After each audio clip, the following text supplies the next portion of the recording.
사무엘상 28장 3절부터 마지막 절까지. 오늘 말씀은 3절에 보니까 사무엘이 죽었으므로 온 이스라엘이 그를 두고 슬피 울며 그의 고향 라마에 장사하였고 사울은 이렇게 이야기가 시작이 됩니다. 그런데 이 사무엘이 죽었다 하는 이 이야기는 사실은 여기에 처음 나오는 것이 아니죠. 25장 1절을 보면 사무엘이 죽음에 다윗이 일어나 바란 광야로 내려가니라 라고 하는 말씀이 거기에 이미 있었어요. 근데 우리가 25장 1절 이하를 보면서 어떻게 설명을 했느냐면 사무엘이 죽자 흔들리는 다윗 이렇게 설명을 했습니다. 그래서 나발 사건이 나오고 했던 그런 모든 이야기들이 진행이 됐죠. 그러니까 평상시에 다윗과 같지 않는 모습을 보였는데 그걸 아비가일을 통해서 하나님이 막으셨죠. 그리고 오늘 말씀에 또다시 사무엘이 죽었으므로 그래요. 언제 죽은 거예요? 사실은 25장에 죽었던 것을 다시 언급을 합니다. 그러니까 사무엘이 28장 3절 여기서 죽은 것이 아니에요. 그럼 뭐냐 하는 거죠. 그 25장 26장은 이제 사무엘이 죽은 것이 다윗에게 어떤 영향을 미쳤는가 하는 것을 이야기하는 거라면 이 28장은 사무엘이 죽음이 사울에게 어떤 영향을 미쳤는가 하는 것을 보여주는 그런 말씀이라고 할 수가 있는 거죠. 그래서 이제 사무엘이 죽어서 그 고향 라마에 장사를 했고 사울은 신접한 자와 박수를 그 땅에서 쫓아내었더라. 사무엘이 죽었으므로 신접한 자와 박수를 쫓아낸 것은 아니에요. 말하자면 사무엘이 죽은 사건과 사울이 신접한 자와 박수를 쫓아낸 사건은 별개의 사건이지만 묶어서 기록을 한 거예요. 왜? 그 다음 이제 4절 이하서부터 나오는 오늘 말씀 전체가 보여주는 이 신접한 사건 이야기를 하기 위해서 여기에 미리 기록을 한 거죠. 나중에 이제 신접한 여인이 이제 사울이 신접한 자와 박수와 이런 사람들을 다 쫓아냈다, 다 죽였다 하는 이야기를 하는데 이제 그거하고 관련이 있는 거죠. 그래서 이 3절서부터 10절까지 첫 번째 문단은 사울의 위기라고 그렇게 말할 수 있습니다. 사울의 신앙적인 문제들을 지금 보여주고 있는 거죠. 그래서 블레셋의 침략이 사울과 이스라엘을 압박을 했는데 이제 블레셋을 두려워해요. 5절을 보니까.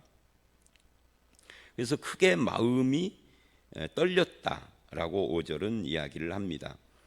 그래서 6절 여호와께 묻습니다. 여호와께 묻지 않았다라고 역대상 10장 13, 14절에서는 그렇게 이야기를 해요. 그러면 이제 가끔 보면은 사람들이 이런 성경에 틀린 것만 찾는 사람들이 있더라고요. 그래서 열왕기의 기록과 역대상 10장의 기록이 다른 거 보니까 성경은 거짓말이다. 이런 이야기예요.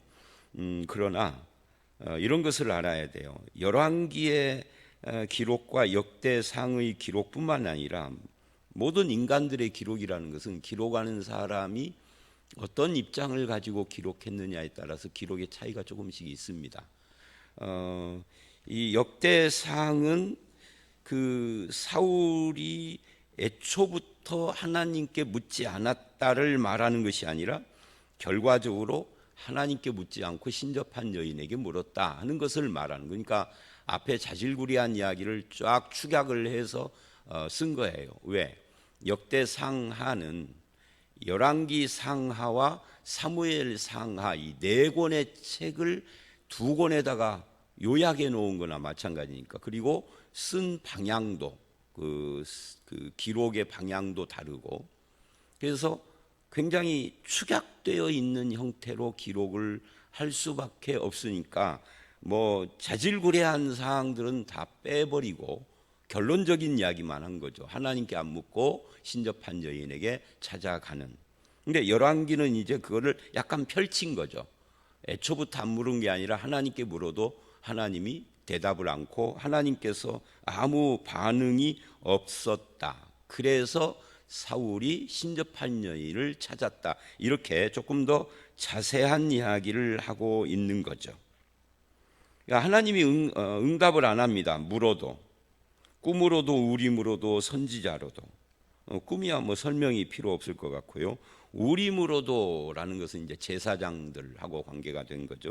그리고 선지자로도 대답하지 않았다라고 하는데 15절을 가보면 사무엘이 사울에게 네가 어찌하여 나를 불러올려 나를 성가시게 하느냐 그러니 사울이 나는 심히 다급한데 하나님은 나를 떠나서 대답하지 않습니다 라고 이야기를 해요. 근데 그동안에는 대답을 했던 것이 아니고요, 하나님이 사울을 떠난 지는 오래됐죠. 그래서 하나님께서 사울에게 대답도 안 하시고 사울의 삶을 코치하거나 인도하거나 하시지 않는 거죠. 근데 이제 그것을 심각하게 생각 안 했다가 지금 목숨이 위태로운 이 블레셋과의 전쟁을 앞두고 하나님을 다급히 찾은 거예요. 하나님은 여기서뿐만 아니라 사울을 폐위한 후로는 사울에게 하나님이 아무 반응을 안 하시는 거예요. 여러분, 다급했을 때만 찾는 하나님은 참된 하나님이 아니에요. 다급했을 때는 찾지 말으라가 아니에요. 다급할 때 하나님 찾아야죠. 그런데 다급하지 않는 평상시에도 하나님을 가까이 하는 삶을 사는 사람에게 다급할 때 하나님이 응답도 하시고 그 뜻을 보이시는 거지, 평상시에는 자기 마음대로 살다가 다급해지니까 하나님을 찾는 것은 그건 하나님이 원치 않는 모습이다 하는 것을 우리는 이런 말씀들을 통해서 알 수가 있습니다. 그리고 또 한 가지 이 6절을 보면서 뭐를 보느냐면, 참된 하나님의 사람은 기도 응답의 경험들이 있다 하는 것을 알 수가 있습니다. 물론 그 기도 응답이라는 것, 응답이 그럼 뭐냐 할 때 그것이 나의 소원의 성취라는 쪽에서의 기도 응답을 말하는 건 아닙니다. 하나님의 뜻을 보여주고 길을 인도하시는 것이지 나의 소원 성취 쪽에서의 기도 응답을 성경은 말하지 않아요. 어떤 때만 나의 소원이 성취됩니까? 하나님의 뜻과 내 소원이 일치할 때만. 일치하지 않을 때는, 그때는 내 소원은 아무 의미가 없는 거죠. 그냥 네 희망사항인 거죠. 그래서 하나님의 기도 응답은 하나님의 뜻이 이루어지는 겁니다. 그것을 위해서 우리가 기도하는 거죠. 하나님의 뜻이 무엇인지 그것이 이루어지기를. 그 대표적인 그리고 가장 모범적인 분이 누구예요? 예수님이죠. 예수님은 내 뜻대로 마시고 아버지의 뜻대로 하옵소서 하고 했는데 우리는 그 말씀을 너무 잘 알면서도 자기에게 적용하지는 않아요. 그러니까 우리가 성경을 볼 때는 항상 자기 눈의 고정관념으로만 본다는 이야기죠. 알지만 그걸 안 받아들이니까. 그래서 이 6절 말씀에서 우리는 두 가지를 배워요. 하나님께 기도하면은 하나님이 응답을 하시고 이끌어 주시고 해야 하는데 그런 경험이 우리에게는 있는가? 그리고 그 기도 응답이라는 것은 내 소원의 성취를 말하는 것이 아니라 하나님의 뜻의 성취다. 그 다음에 두 번째는, 말은 첫 번째로 했었죠. 인생에 다급한 문제가 생길 때만 하나님을 찾는, 이거는 바른 자세가 아니다. 평상시에도 하나님과 동행하는 자가 다급할 때 기도도 하고 그러는 것이다 하는 것을 우리는 사울을 통해서 배우게 돼요. 그래서 이제 하나님이 응답을 안 하니까 사울이 신하들에게 신접한 여인을 찾으라 그래요. 그러자 신하들이 엔돌에 신접한 여인이 있나이다 그래요. 근데 이 질문과 대답, 명령과 대답 사이에 즉시 이루어진 것인지 약간의 시간과 날짜가 지난 뒤인지는 성경이 말하지 않아요. 시간과 날짜가 좀 지났을 가능성이 있어요. 그걸 이제 신하들이 알아본 거죠. 그런데 그 자리에서 즉시 대답을 했다면 사울의 신하들은 신접한 여인이 어디 있는지를 다 꿰고 있다는 이야기죠. 어쩌면 그 사람들도 그 집 드나들지 않았을까요? 그랬을 가능성도 있는 거죠 지금. 근데 나중에 보니까 신접한 여인이나 이런 무당 박수를 사울이 다 처리하라라고 명령을 했는데 남아있다는 것은 그 명령이 안 통했다 하는 의미가 되는 거예요. 자, 여기까지가 이제 오늘 말씀의 배경적인 이야기라고 할 수가 있습니다.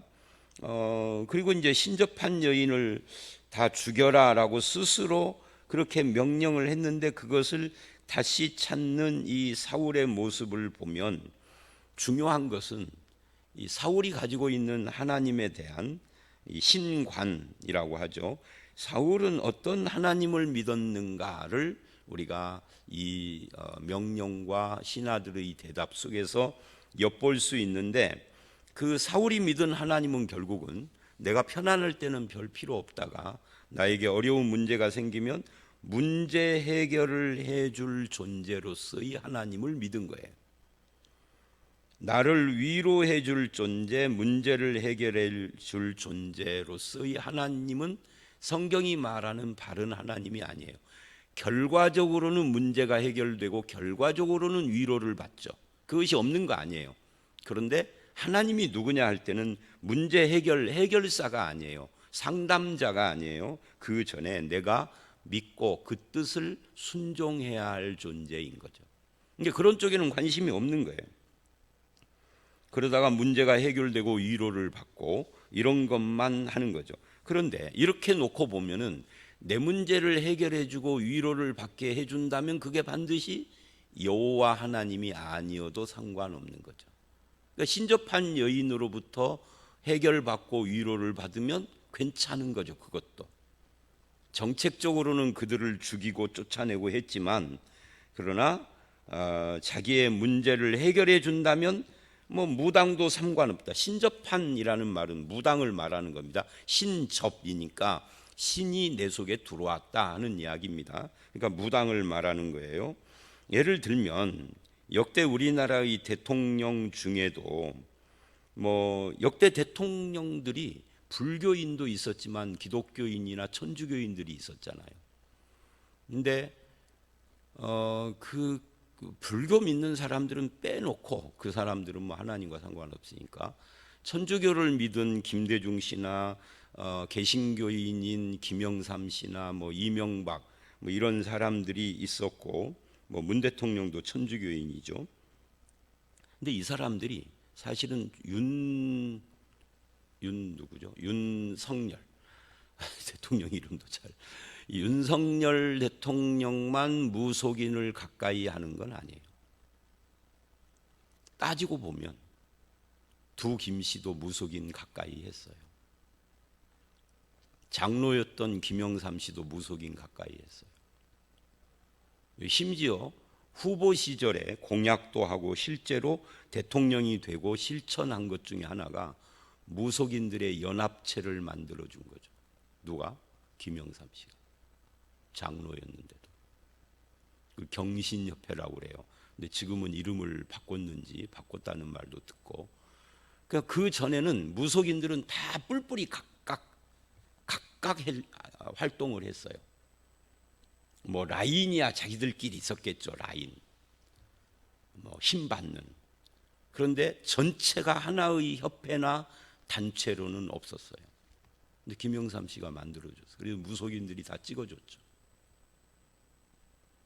악한 행위인 겁니다. 겉으로는 교회 가서는 장로로 대표기도 하고 뒤로는 그런 짓거리하고. 여러분, 이게 사울하고 똑같다고 생각하지 않으세요? 사울하고 똑같은 거죠 지금. 그리고 이제 9절 10절을 보면 이 무당 신접한 여인이 이렇게 말을 합니다. 사울이 행한 일을 모르십니까? 신접한 자와 박수를 멸절시켰는데 당신이 어찌 나의 생명에 올무를 와. 말하자면 나를 무당이라고 찾아오면 내가 발각될 것이고, 사울의 신하들이 다 알고 있는데, 그 단골 중에 신하들도 있고 그러는데 그 중에는 대통령도 있었는데, 그런데 없는 거 모르는 거예요. 지금 다 알고 있는데, 그러면서 사울의 정책을 비난을 해요. 그러자 사울이 10절 여호와의 이름으로 그에게 맹세하여 이르되, 여호와의 살아계시, 무당 앞에서 하나님의 이름으로 맹세하고 하나님의 살아계심이 어쩌고 저쩌고 한다는 것이 얼마나 웃겨요. 되게 웃기는 이야기예요. 근데 성경에는 이런 사람들이 굉장히 많이 나오죠.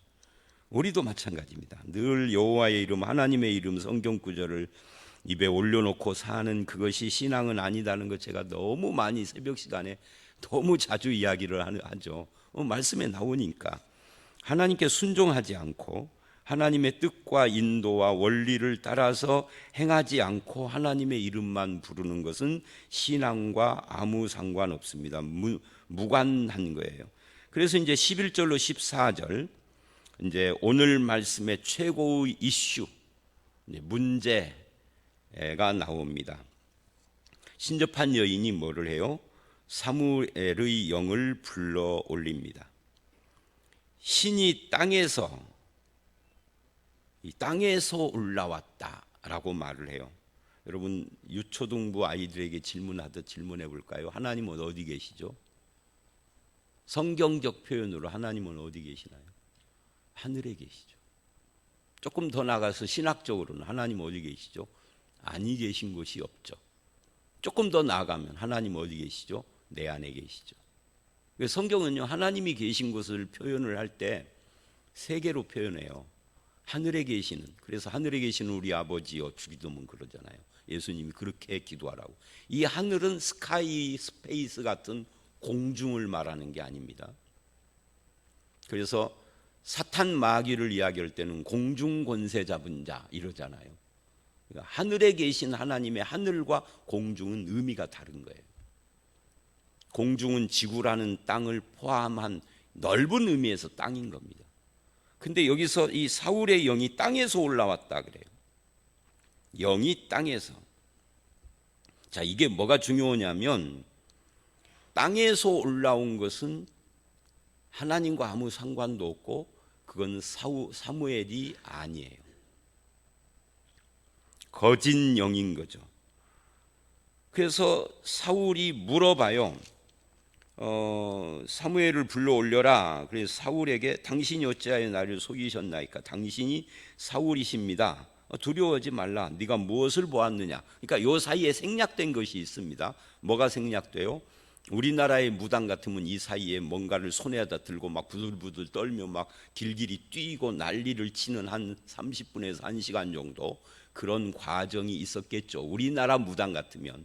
이스라엘 무당은 어떻게 하는지 모르지만 그거 싹 생략하고 결국은 사무엘의 영을 불러 올린 여인이 이제 물으러 온 의뢰인의 정체를 알아버린 겁니다.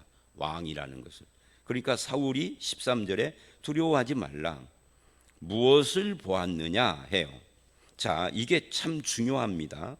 왜 중요하냐면 이 11절로 14절 말씀에서 사람들이 항상 의문을 갖고 있는 것, 그건 뭐냐면 죽은 영혼이 다시 올라올 수 있느냐, 그리고 그 죽은 영혼이 우리들의 세계에 왔다 갔다 할 수 있느냐는 문제와 함께 무당이나 이런 사람들이 죽은 사무엘의 영혼을 때 사무엘을 바꿔서 여러분의 부모나 할아버지나로 바꿀 수도 있어요. 를 무당이 그 영혼을 불러냈다 들어보냈다를 할 수 있느냐, 그리고 실제로 죽은 영혼이 왔다 갈 수 있느냐, 이 두 가지 질문이 생겨요.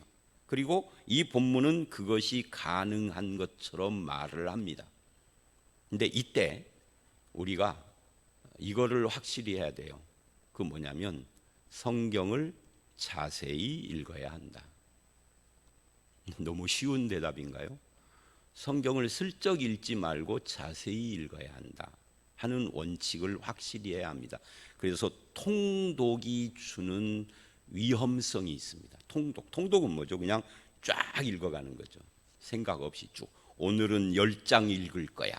근데 그것은 위험할 수 있습니다. 왜?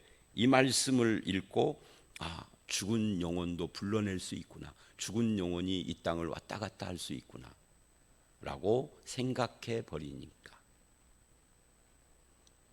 그래서 제가 아는 사람은 지금은 목사가 돼서 뉴욕에서 목회한답디다마는 군대에서 만난 친구인데, 친구라기보다는 저보다 한 1년 정도 고참이죠.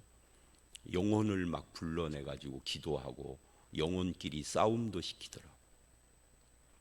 제가 훈련병으로 이제 그 당시, 요즘은 모르겠는데 요즘은 좀 달라졌는데, 그때는 훈련소에서 훈련을 마치면 이제 사단으로 배치가 돼요. 저는 양구 21사단으로 갔는데, 가면은 사단에서 또 훈련을 또 받아요. 전반기 훈련, 후반기 훈련이라고 하죠. 전반기는 6주 받고 후반기는 4주를 받았어요. 그리고 이제 진짜 자대로 배치가 되는 거죠. 근데 훈련소에서 이렇게 자고 있는데 누가 이마를 톡톡, 자고 있는데 훈련병이니까 얼마나 힘들어요.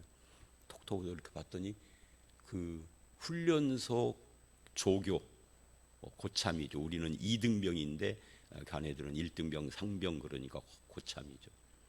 일어나라. 따라갔더니 대형 트럭으로 들어갔는데 거기 한 사람이 앉아 있어. 거기는 거기는 상병이고 나를 데려간 것은 일병이에요.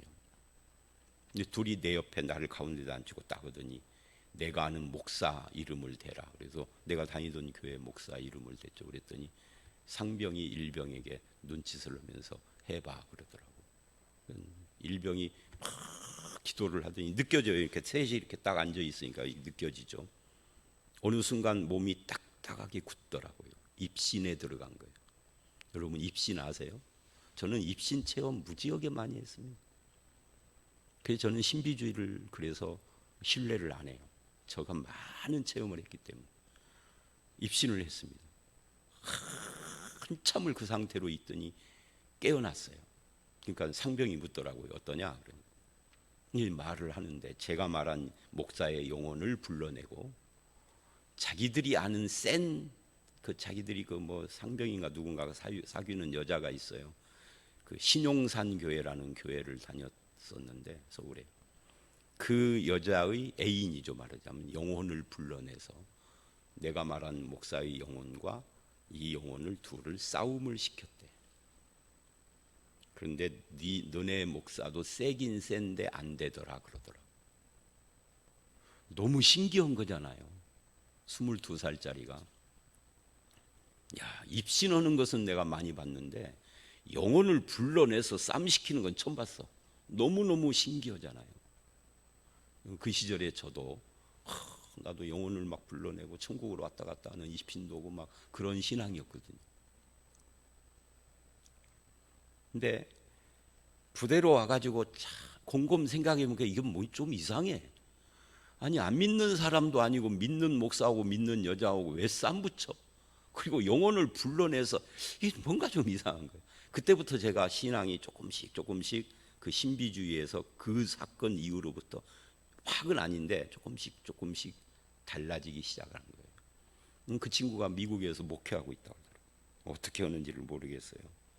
그래서 이 본문이 바로 그런 사람들이 좋아하는 본문이에요. 봐라, 영혼을 불러내지 않느냐라고. 근데 성경을 자세히 보라는 말은 무슨 말이냐면, 자, 첫 번째, 사울이 사무엘의 영을 봤습니까? 못 봤습니까? 봤어요? 못 봤어요? 못 봤어요. 그러면 사무엘이 영이 올라왔다라는 건 누가 말하는 거죠? 이렇게 말을 해요. 13절에 네가 무엇을 보았느냐? 신접한 여인이 봤다는 거예요. 어디서? 기도하다가 지가. 그러면 이게 정말 사무엘의 영일까요? 아닐까요? 모르죠. 지가 봤다는데 뭐. 그리고 무당들 그거 하잖아요. 막 중얼중얼 하다가 너네 시아버지가 임했다 그러잖아요. 그럼 시아버지인 거야. 근데 무당이지. 무당이 남자 늙은이 목소리로. 알게 뭐요? 믿든지 말든지지. 어디서? 땅에서 올라오는 것을. 이 땅, 이게 결정적이죠. 사무엘은 하나님의 종인데 땅에서 영이 올라온다? 이건 표현 자체가 잘못된 거죠. 하나님과 함께 하늘에 있으면 몰라도 내가 보았습니다. 지가 봤다는 거예요. 모양이 어떠하냐? 한 노인인데 겉옷을 입었나이다. 사무엘인 줄 알고 본 게 아닙니다. 그 말을 듣고 사무엘이 이 여자의 어디에 왔을까? 그건 모르겠어요. 여자의 몸속에 왔는지 어디로 올라왔다는 건지. 그래서 땅에다가 얼굴 대고 절을 해요. 그랬더니 사무엘이 그래요. 15절. 이게 사무엘이 말했을까요? 여자 무당이 말했을까요? 무당이 말하는 거죠. 사무엘 흉내내면서. 그걸 사무엘이라고 한 거예요. 네가 어찌하여 나를 불러올려 성가시게 하느냐? 내가 급합니다. 하나님이 떠나서 대답을 안 씁니다. 그랬더니 사무엘의 영혼이 이 무당을 통해서 하는 말이에요. 사무엘이 실제로 하는 것이 아니라 여호와께서 너를 떠나 내 대적이 되셨거늘 네가 어찌하여 내게 묻느냐? 이렇게 이야기를 하면서 네가 여호와의 목소리를 순종하지 않고 아말렉을, 그러니까 무당이나 점쟁이가 하는 말 중에는 옳은 듯한 이야기들도 참 많아요. 그래서 속는 겁니다. 뭐 너를 넘기실 것이다, 네가 죽을 것이다 하는 이야기를 19절까지 쫙 해요. 이게 무당 여인의 이런 그 사무엘 목소리를 흉내내면서 하는 이것을 우리는 복화술이라고 합니다. 그러니까 주로 무당들이 많이 쓰는, 그래서 여자가 남자 목소리, 뭐 누구의 목소리를 흉내내기도 하고 하는 그런 것을 이야기를 합니다. 이 성경이 말하는 죽음은요, 이 세상과 완전히 단절돼서 왔다 갔다 하지 못해.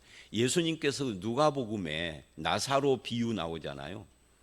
죽은 부자가 나 말고 나사로를 보내서 전도하게 해주십시오. 그랬더니 성경을 믿지 않으면 죽은 자가 살아가도 소용없다고 딱 거절하잖아요.